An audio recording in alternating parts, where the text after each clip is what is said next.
Hello, hello, hello, everybody. Welcome to today's session. I am Nelly Yusupova. I am a CTO and a startup tech advisor and work a lot with early stage entrepreneurs to help them learn how to build their teams effectively, how to build their product effectively, how to manage their teams like a pro, like a CTO. Even if you're not technical, I work a lot with non technical entrepreneurs, and my goal with these sessions is to help you really get some of your problems resolved. And Usually, how we structure them is I do some kind of a discussion at the beginning to kind of frame the conversation, and then we will get into the Q&A session. If you're joining us on any of the other social channels, there is a video recording of this session as well. You can find it on YouTube or anywhere else. If you are joining us from somewhere else and want to ask your questions live, jump into Clubhouse and I'll bring you up to the stage. Or you can always ask your question right in the chat in whatever platform that you are joining us on. So I'm keeping an eye on the chat. We're going to make this an amazing event, as it usually is. I love doing these sessions, and the people who come up on stage ask amazing questions, which help everyone else benefit as well. So welcome, welcome, welcome. We usually do these sessions, it seems like every 2 weeks on Friday. Seemingly that's the new schedule, at least for the time being. I try to do them as much as I can. All depends on my schedule and what's going on that week. But in any case, I want to center today's discussion around building the wrong things. And for those of you who are maybe hearing me for the first time or you've never met me, I'm a huge fan of lean and agile methodologies, the lean way of building products. And people are always curious as to how did I get into this journey? Was I always doing it? And at what point did I make the transition? So today's session and today's discussion, for the first about 10 minutes, we're going to be talking about my journey to the lean way of building products, and then we'll dive into the questions. So the catalyst for me to shift from the lean way of building, from the traditional way of building products to the lean way of building products, almost a decade ago, it was 2008. I was a CTO of a company called Web Girls International. I've been with them for many, many years. It's a company that started back in early 1990s when the internet was 1995 to be exact. And I joined them in 97. And the whole mission for Web Girls was to get more women online. And we built a lot of community tools. We built a lot of technology to support the infrastructure. Because if you are not familiar with the early 90s, we actually had to build a lot of technology and even host our own servers. And it was very, very expensive to build a tech company at that time. So over the years, we've built a ton of tools that served over 30,000 of our members globally, who were very tech savvy, professional women. And the pressure on me was on to execute flawlessly. So I took that very seriously. And my team and I came up with a set of perfect new features that we thought were going to change everything for our members. We were so excited about the possibilities. And the more we thought about these possibilities, the more incredible our idea became to us and the more excited that we got. So we put a lot of resources into building these amazing features to enhance our offerings. And we spent the next 9 months building. And we finally launched. We sent out the announcements. We were executing on our marketing strategy, connecting with all of our members, and we got nothing or next to nothing. And we've just committed 9 months of time, of money, of resources. And after getting the necessary feedback, we discovered that the solution that we spent the last 9 months working on was not a problem worth solving. We spoke to our community and we learned that the pain point we addressed by our perfect solution in our mind was simply not big enough for our users, and they were not willing to pay for it. So it was a level probably 6 or 7, and not a problem, what I call a painkiller problem, 12 out of 10. And that was the moment when I realized that the traditional approach to building software is like shooting arrows at a target with blinders on. It is a huge risk, and it is very, very high bet. It's very slow to market. It has zero customer validation, and it is painfully, as I discovered, very, very expensive. So my old system for building products boiled down to, hopefully I'll get customers who want my product once I spend the time and the money building it, right? Keep your fingers crossed. It was all based on hope. And that wasn't going to cut it any longer. Again, it was very, very expensive. And I want you guys to think and be honest with yourself. Is spending time and money building the wrong things or taking too long to launch your products a concern for you? If it is, you guys should stick around, because that's what we're going to be spending the rest of the time talking about. And the system that I had to develop as a CTO back then would need to remove as much guesswork and as many assumptions as possible, and actually be optimized for learning early, often, and cheap, so you don't actually waste too much time and money going in the wrong direction. And the side benefit of teaching my Tech Speak 10-step process to over 1,200 entrepreneurs so far, and working with thousands of early stage companies, is that I garnered a lot of data. How they approach building their products, how they manage their processes, how much money and time they've lost, and how do they manage their time, etc. And what the unfortunate thing is that even in today's environment, where the lean startup philosophies are all proliferated, there is a lot of people who think that they understand, but they don't have a system. They don't have a process that they've implemented into their company, and them as an entire team work in this way.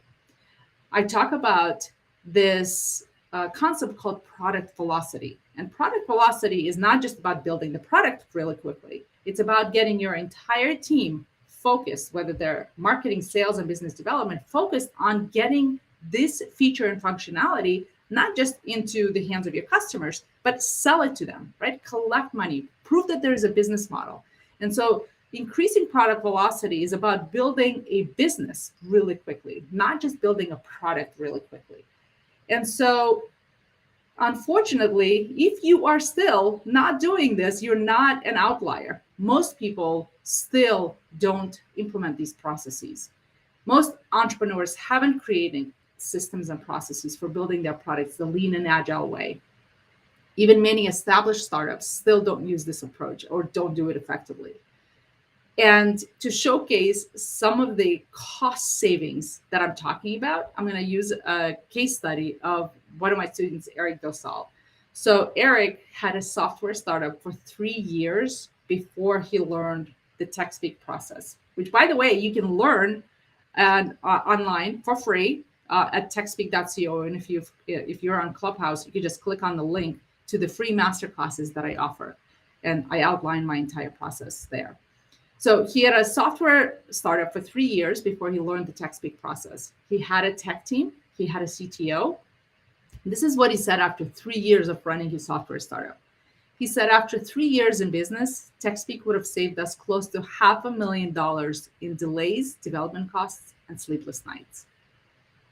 That's $500,000 over a span of 3 years due to delays, development costs, and sleepless nights. And that is the benefit of having that optimized process that I'm talking about based on lean and agile methodologies. That's game-changing money and time savings for a lot of entrepreneurs. Think about it. What would you do with an extra $500,000? I know what I would do, right?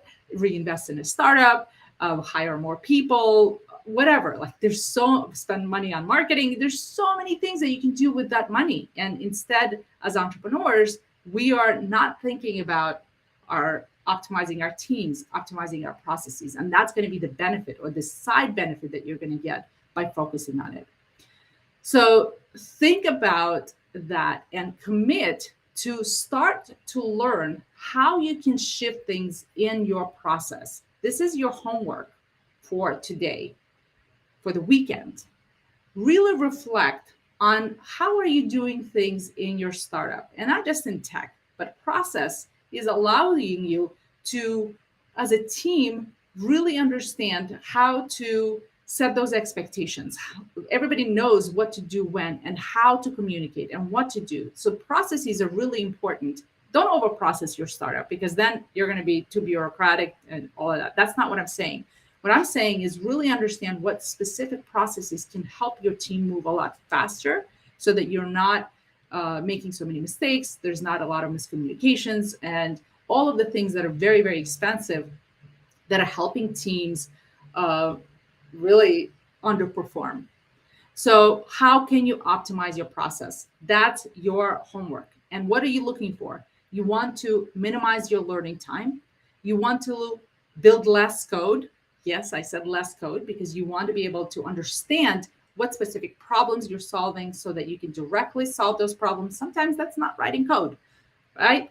You want to be able to launch faster so you can learn faster. And you want to make your team a lot more efficient at executing. And again, for those of you who are interested in learning the process that I'm talking about, I have free webinars that you can register at techspeakforentrepreneurs.com/masterclasses, or just go to techspeak.co and click on free classes. There's 4 classes there right now. There's how non-techers can launch successful tech startups, how to build an MVP without a technical co-founder, how to cut your product development costs by up to 50%, and a live webinar that I'm teaching on Tuesday on how to reach product market fit really quickly. So go and learn, check them out. And with that, we are going to start to take questions. Oh, we have Richard here joining us on LinkedIn. Nice to see you, Richard. Richard was a past student. He attended TechSpeak in Silicon Valley when I used to teach it in person. Nice to see you, Richard. Awesome. So if you have a question, let's raise your hand in Clubhouse. And if you are listening to us live on other channels, then just type your question in the chat or join us in Clubhouse. techspeak.co/Clubhouse will take you directly to the room and sign up and join us.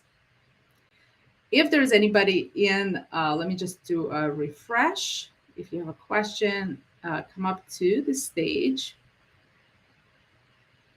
Let's see.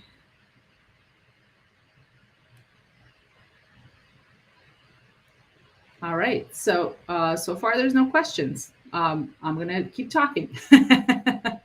All right, so one of the other most asked questions that I get is around co-founders. So co-founders are really interesting, especially for non-technical people. Non-technical people always struggle to find a technical co-founder. And a lot of the shifts that I want you to make is, as a non-technical founder, is that depending on the stage that you're in, you may not be attractive enough to a technical co-founder to simply say yes to you. A lot of technical people, especially now, have a lot of opportunities.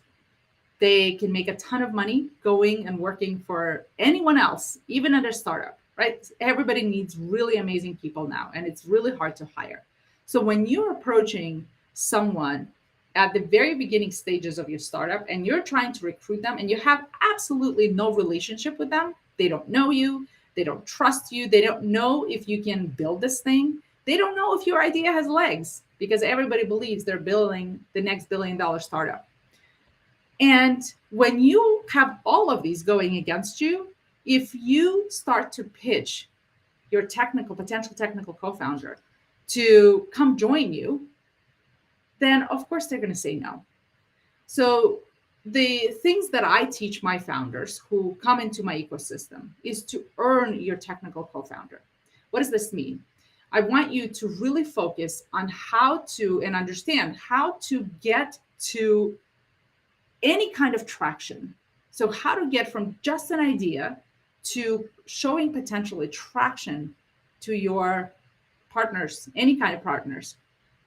That is what's going to put you in a position of power, and not when you're pitching, not pitching from a position of need. Come join my amazing startup that is taking off, right? This is the train that's taking off. You know, don't come now, you're going to miss the train, versus I need you to come help me build my product because I can't. Do you see the difference in the shift of perspective? And you're going to be so much more confident because you now know exactly what specific points to outline and shift and pitch from a position of opportunity, right? This is an opportunity.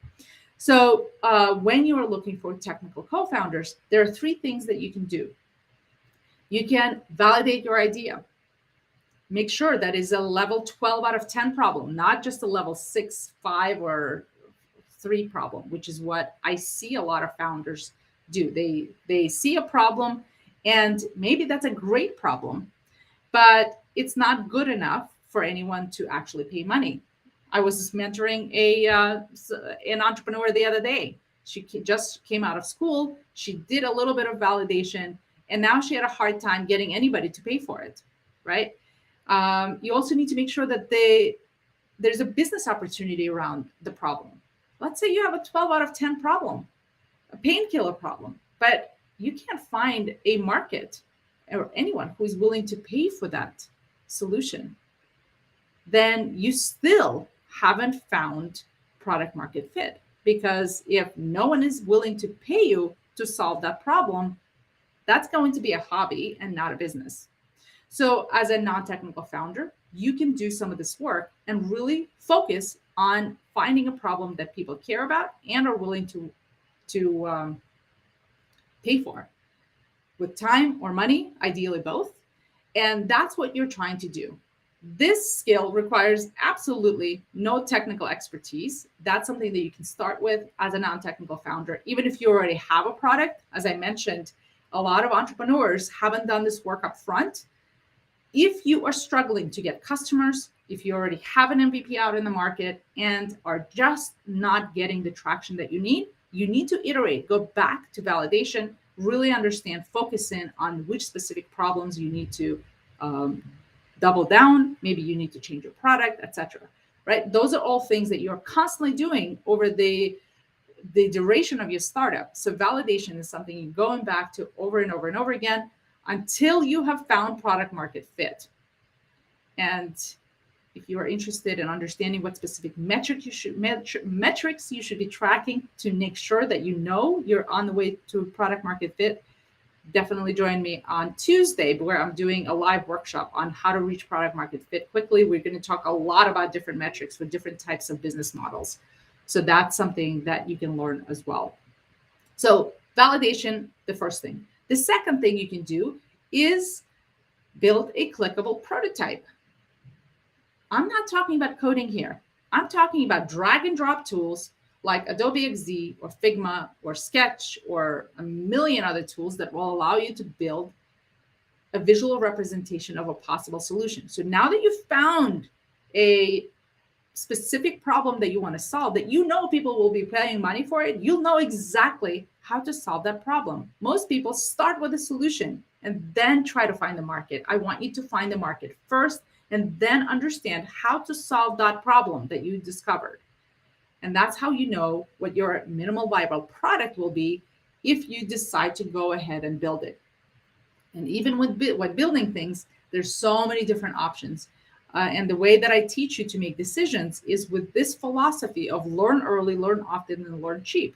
This is how can you make the best decision, the best way to launch quickly, launch early, and launch fast so that you can optimize your entire process for learning.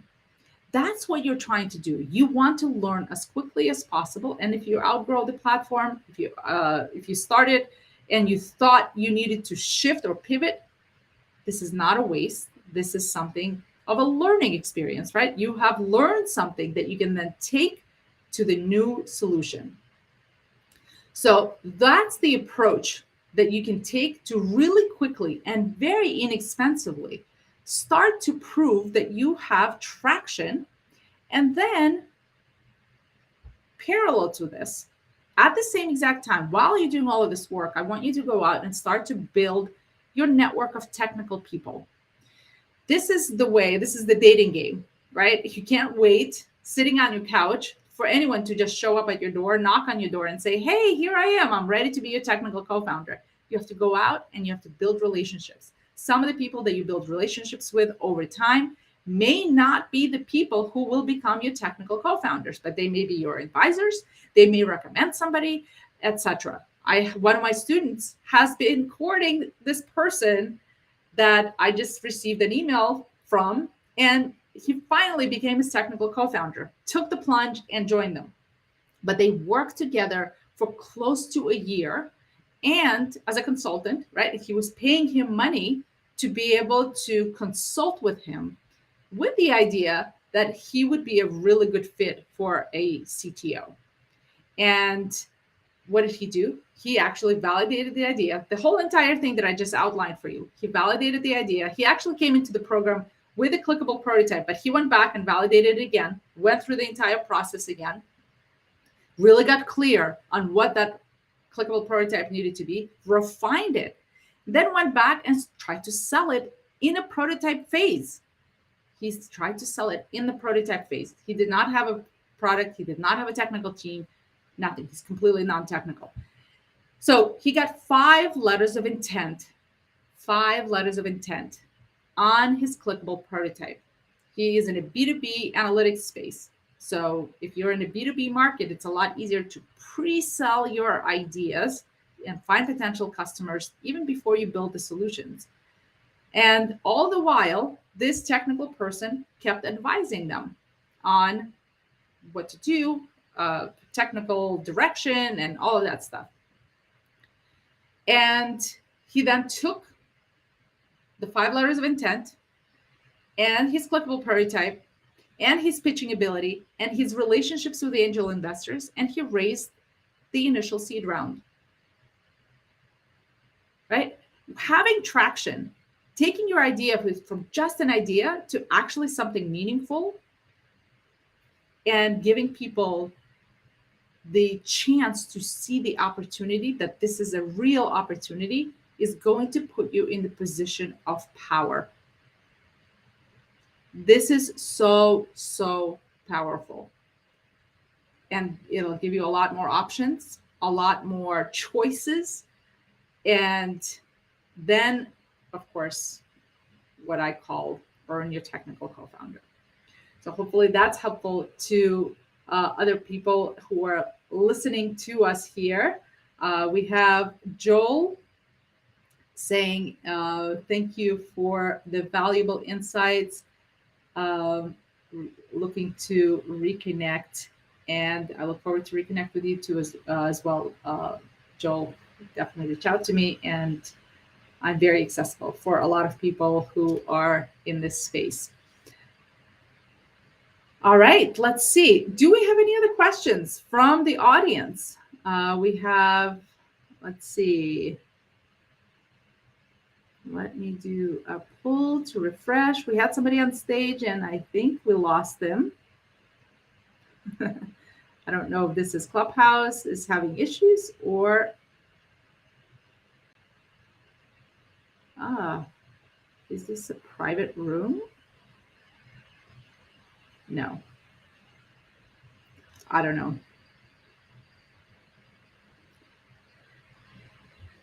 I don't know what's going on.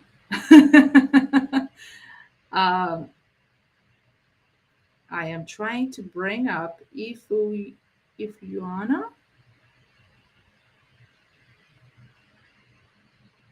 I don't know if she's able to come up. There we go. I love all the women who are raising their hands. I'm having a hard time bringing anybody up. Oh,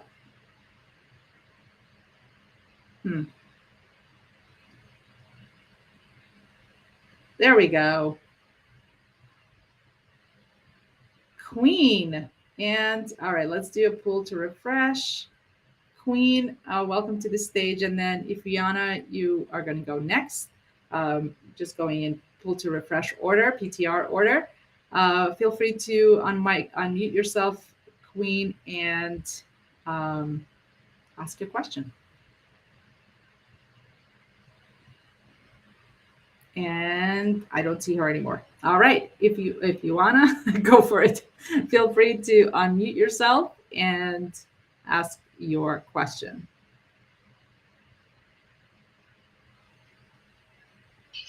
There we go.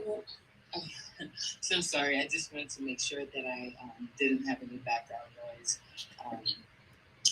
when I asked my question. Hello, Nelly. Nice to meet you online. My name is Ifanaya. I am the founder of Mighty Minds Africa, which is an organization based in the African region, focusing on elevating the mindset of youth to help them create solutions to challenges within their environment and also find pathways to employment. And so I wanted to come on stage and ask you a question. Thank you for this room. Immediately when I saw the title, I wanted to join in to just to hear more about your story and what you had to share. But because it was directed to non-technical founders, it's something that I thought would be useful. So my question is, my organization, it's a social enterprise, and so it's not a native technology business or a native technology company. And however, we are trying to recreate the organization in a way that uses technology to solve some of these solutions and some of the problems that we've been seeing within the organization. Now, as I mentioned, we're not a native technology company, meaning we're not a software or just solely digital. We work, to really create. We work on towards social issues.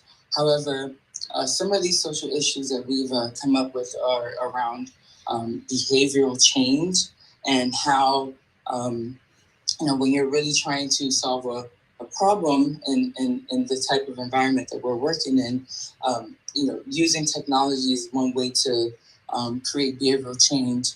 And so my specific question is, as I started doing more research into this issue and a possible solution, I came across an organization, or rather a company, that has created a technology or an app or website that helps with behavioral change. So what they do is they help create behavioral change using their app by essentially creating rewards and motivations that allow people to actually follow through on whatever action you're trying to get them to take, whether it's within their behavior or the environment or transportation. And so I had a meeting with one of the founders, or maybe it was like an account executive, and they were talking to me about what they offer. They offer an opportunity to, I guess the terminology is called white labeling, where you take you can onboard their actual their actual app and rebrand and redesign to fit your own brand and your own context. And so I wanted to ask, is there, like, from your experience, is there a preference in doing something like that as opposed to creating something from scratch and working to make it your own? Because obviously it is going to cost more, for example, if we were to do the white labeling approach. And then also you asked about going out to network with technology founders, possible technology co-founders, and or at least even people who can add value from the technology space. It's just something that I'm also trying to do. It would be great if you can give some tips and maybe some spaces around that. So Yes. that's my question. Thank you. Those are great, great questions.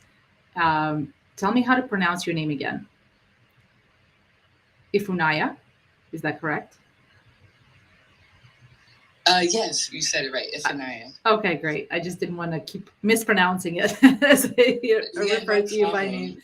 Great. So, so the first question around white labeling. So the question is, should we use an existing solution, and it's a white labeled solution, which means that we can rebrand it and it's going to look like it's our solution. It's going to have our colors, our logo, and no one's going to, on the outside, none of the customers will actually know that it's not our solution. Now, or should we build? Should we build it ourselves? And the way to answer this, it really depends. So you mentioned that the white label solution will be more expensive than building it. I would tend to disagree. It really depends on what it is, like the difference of the cost. The one thing that you are maybe not considering is if you're building your own, there is maintenance costs, there is update costs, there is ongoing developer costs, right? These are all things that a lot of entrepreneurs don't consider when they're thinking of building something. Once you build something, you are going to be upgrading that thing and updating that thing and building on top of it and refining and iterating and making it fit what your users actually need, right? It's not something that you build and you forget. So if you haven't considered these ongoing costs and iterating on the product, then that's going to be something that you should be thinking about moving forward. With the white label solution, if it has everything that you already have, the benefit is that you're only paying a very predictable cost. So you already know what the cost is, and you can, from a business perspective, evaluate that cost, make sure that you allocate the funds to it, and that's it. You don't have to pay for maintenance. You don't have to pay for updates. You know, all of these things that are beneficial. You don't have to scale. But the cons of using a solution like that is that it's very rigid. So if you need to build something into it, or if you need to change something because your specific community or your specific requirements are not the priority of this company who is hosting the white label solution, and they say, well, we're not going to build this because it's not on our roadmap, then you're kind of stuck. So there's pros and cons from a cost perspective, from a functionality perspective, and that's how you really evaluate. When you're building something, you can build something so custom, right? And there's a lot of different tools. There are a lot of different ways to build something. When we say custom, it doesn't mean that you're custom coding everything. There's a lot of no-code tools or low-code tools that you can use and leverage to cut some of your development time. And there's a lot of options on the market. This is all the stuff that I teach at TechSpeak for a lot of founders to really understand what the options are so that they can make those strategic decisions a lot better, a lot more informed. So those are some of the things that I think I would encourage you to look at when determining should it be white labeled or not. Maybe there is also things that you need to look at from the white labeling perspective of, do they allow you, how much do they allow you to change things? Because if they don't, you very quickly might discover that, hey, this doesn't fit our needs because we need this and this and this and this. This is what our community is saying. And on the flip side, starting there, so let's say you have no technology at all there, and you actually are not sure if you should invest in building something or even more robust solution. The benefit of starting with something that's already out there, and maybe it's not a white label solution, maybe you can go down and you pick something that is just a whole bunch of no-code tools, some like SaaS platform that allows you to create a community. But anything to get you started, to really validate that the assumption that you have that our members need X is real. At the beginning, I don't know when you joined, I was sharing a story of how our assumptions the thing that we were going to build that's going to change everything for the business, it belly flopped. We spent 9 months building the solution, lots of resources, and we were wrong about our assumptions. We didn't know what our users needed. And if we just had really gone into the community and done customer validation and started slow and iterated really quickly, that would have been a much better approach to really understanding what are the right set of tools.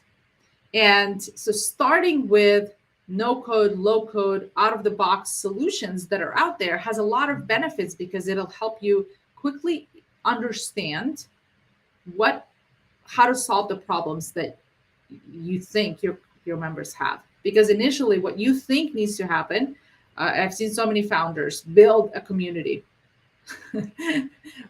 build the tools, they put it up there, and nobody wants to use it because they're too busy, because they're not expecting, like they can't dedicate the 2 hours that you want them to spend inside the platform to actually use it and leverage it and make it meaningful and beneficial for everyone else.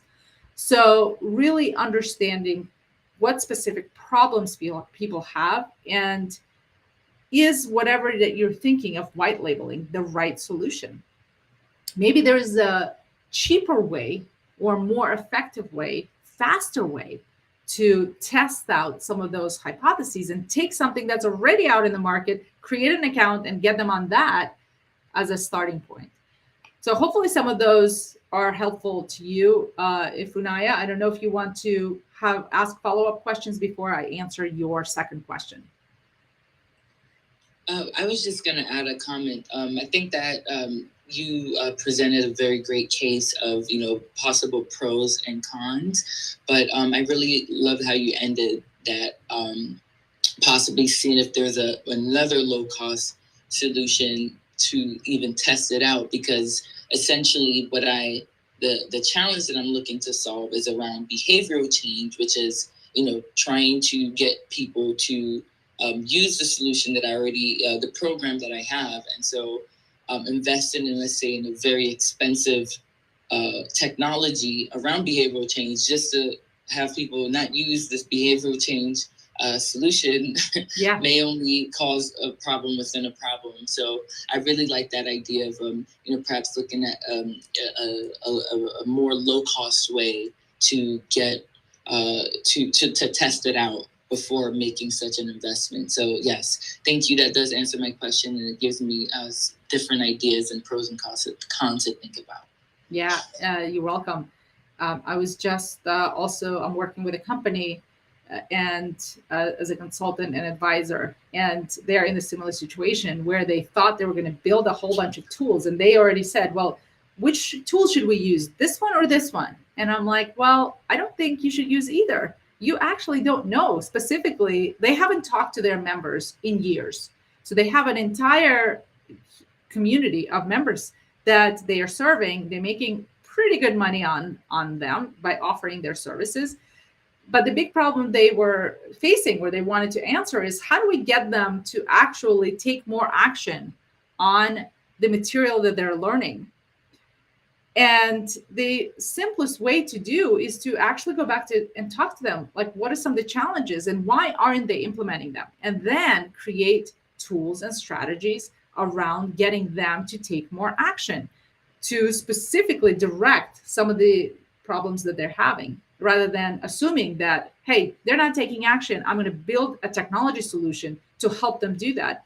Maybe the better way to do it is pair them up with a coach, or send them regular reminders or notifications that they need to commit to certain things and do it. Like, call this person today, or make 5 phone calls today, right? So there's so many different, more effective ways to solve problems once you understand what the problems are. And lots of different solutions out there that you can leverage to first validate the ideas and the solutions, and sometimes building too much tech. I mean, I'm trying to prevent people from building too much technology because I see it so much that people just fall in love with the solutions and not enough with the problem. So with that, I'm going to answer your second question. So the question that you asked was, what are some tips around building relationships with technical people? Where are some of the places where you can meet them? And it's a great question. So first, where do you meet technical people? Anywhere they hang out. So number one, you should get clear on what type of technical people you want to meet, because developers do different types of jobs. If you're trying to find people who are CTOs versus work on WordPress websites versus building mobile applications versus working on the blockchain, these are all very different skills. So first, get clear on what type of people do you want to meet. Then do some research. Your Googling, right? Google is your best friend. Google and find some communities that where they already hang out. Maybe go to conferences where they're going. Go to meetup.com and see if there is a local community that already organizes events around that topic.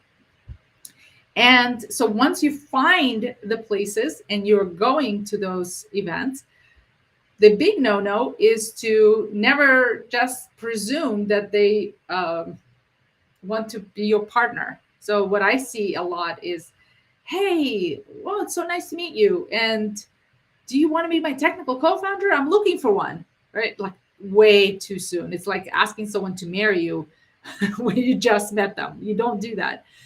So the key and the biggest tip that I can offer you is to really focus on building relationships, and don't expect anything that